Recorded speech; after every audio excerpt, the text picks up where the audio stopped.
Got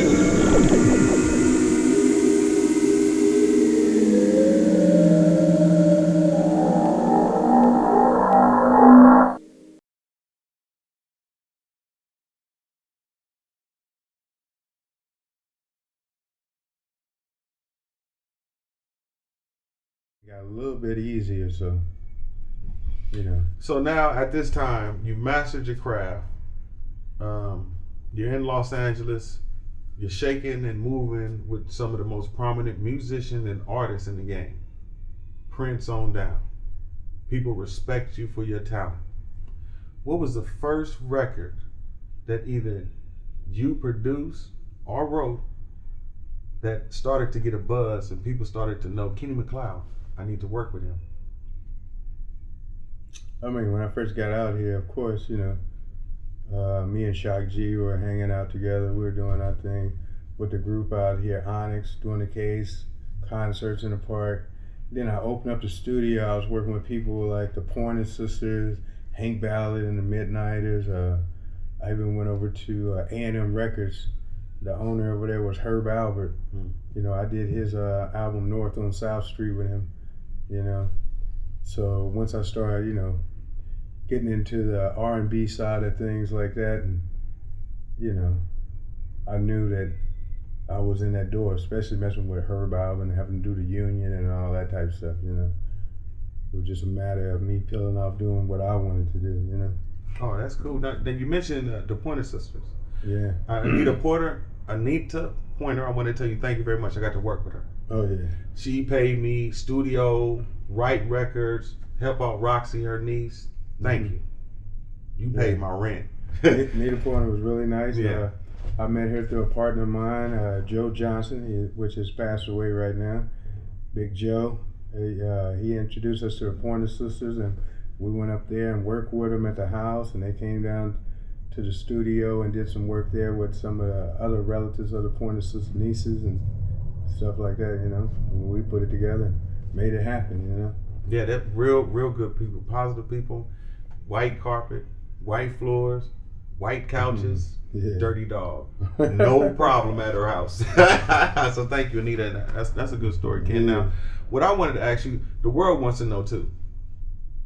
You're getting this buzz, you're working with Grammy, Oscar nominated artists. How did you get the connection with Eazy E? Eazy, he was at the studio.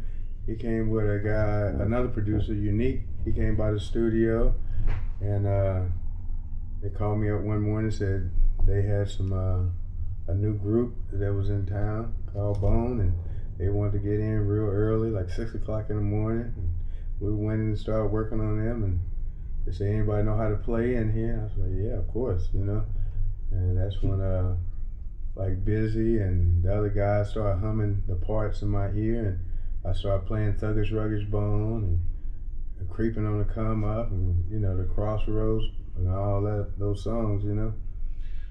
Smash hits, big records, still big to this day. Thankful that they recorded them records because now it's supporting their grandchildren and great grandchildren. Yeah, well, actually, Crossroads was a song that we had did with Unique. He did. We got that song from the Isley Brothers. We just remade the Isley Brothers. Kill back in that time was good for coming in, doing like old Isley Brother remixes and stuff like that. He vibed us out on something like that, and we jumped on that one and came up with a Crossroads. So Kill had something to do with Crossroads? Well, Kill was doing those type of songs back then. He would take old Isley Brother grooves and beats, and put them together. Yeah, and then do his rap on top of them. Yeah, Kill had some tight musicians that would come through. Or the whole little Watts thing, Yeah. So yeah, he was big for that, and then even he had one called Dear Mama, and then Tupac came out with Mama Dear after he passed him a tape. So it's just street stuff, that's going on. That ideas out there and people doing what they got to do to make it happen. Whoever get to it first. So you're working with Bone, you're working with Eazy, you're working with everybody in the town. But Bone in particular, when you recorded that first record, how did you know? Did you know that these guys were going to be big? Because a lot of people thought they were just knuckleheads, just straight up. They thought they were knuckleheads. Well, yeah, I mean, when you're recording a song, you just do the song and do the best job you can, you know, on any project I work on. But knowing Eazy was behind the project had a little more meaning behind it because he had that power, which he did. We worked on the song and did it. 2 weeks later, it was on the radio because Eazy could take that song and get it to the radio real quick. You know what I'm saying? And that was the jump off for everything. It's having somebody to be able to work around somebody that can do something like that. You know, That's amazing. That's pretty fast. You said 2 weeks later the record was on air. Yeah. And this is not the digital age. Yeah. This is back when you actually had to put in footwork. Remember, he had the Ruthless show and all that, the radio show, and you know, but he got it on mainstream radio and everything right away. Wow. Because he had that kind of power. So, you know, working with Eazy E, did he give, did y'all mail, did he give you wise words of advice, or, you know, what was the interaction like working with him? A lot of people want to know, you know, he's gone now, rest in peace Eazy E. Yeah, he always said, y'all keep doing what you're doing, and you know, like Mace Man had a lot of groups down there, and he was like, keep putting those groups together, y'all gonna be rich one day, you know. Just do what you do. Like Nike said, just do it, you know. Just do it. Just make it happen. Okay, so now you went from the Onyx to funk. Came to LA, you're proving yourself. People recognize your talent, you start working with Grammy and Oscar nominated artists, whether they're from film and television or radio. Then you get the break to make a smash hit. Not only one, but multiple smash hits. At this time, you're on top of the world. Everyone knows your tune.